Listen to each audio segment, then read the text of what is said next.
एकनाथ शिंदे का सितारा उरूज पर है और वो एक बाद एक मुहाज पर जीत दर्ज कर रहे हैं। उन्होंने आज असेंबली में अक्सरियत साबित कर दी। शिंदे को 164 वोट हासिल हुए, जबकि अपोजिशन के हक में 99 वोट पड़े। आज एकनाथ शिंदे ग्रुप में शामिल हुए शिवसेना रुकन असेंबली संतोष बाकर ने भी शिंदे हुकूमत की हिमायत में वोट दिया। वोटिंग के दौरान कुछ शोर शराबा भी हुआ। अपोजिशन की जानिब से ईडी के नारे लगाए गए।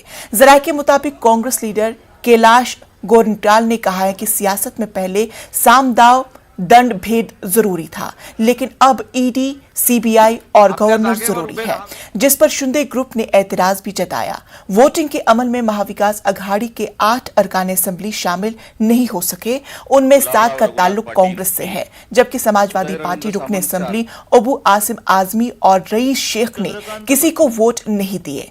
इख्तिदार में बाहर हो चुकी शिवसेना मुश्किल दौर से गुजर रही है। बगावत के सबब पार्टी बिखर गई है। उद्धव ठाकरे के लिए बड़ा इम्तिहान।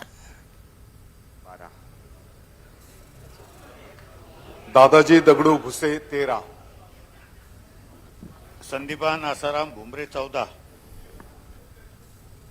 गिरीश दत्तात्रय। जेव्हा महाविकास आघाडीचं सरकार आलं त्यावेळीच मी सांगत होतो की हे सरकार अनैसर्गिक आहे, हे सरकार टिकणार नाही। माझी खूप टिंगलटवाळी झाली। मी एक कविता म्हटली होती, मी पुन्हा येईन।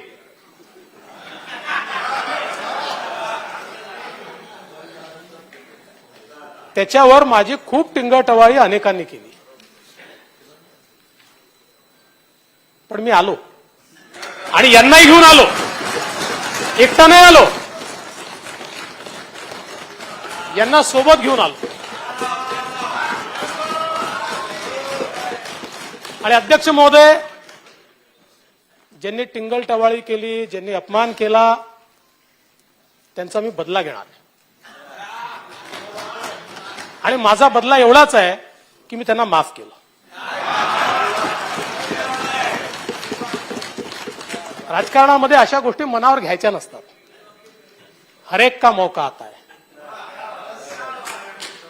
आणि म्हणून एकच गोष्ट या ठिकाणी सांगू इच्छितो, दुनिया के सारे शौक पाले नहीं जाते, दुनिया के सारे शौक पाले नहीं जाते, कांच के खिलौने हवा में उछाले नहीं जाते, कोशिशें करने से जीत होती है आसान, क्योंकि हर काम तकदीर के भरोसे टाले नहीं जाते।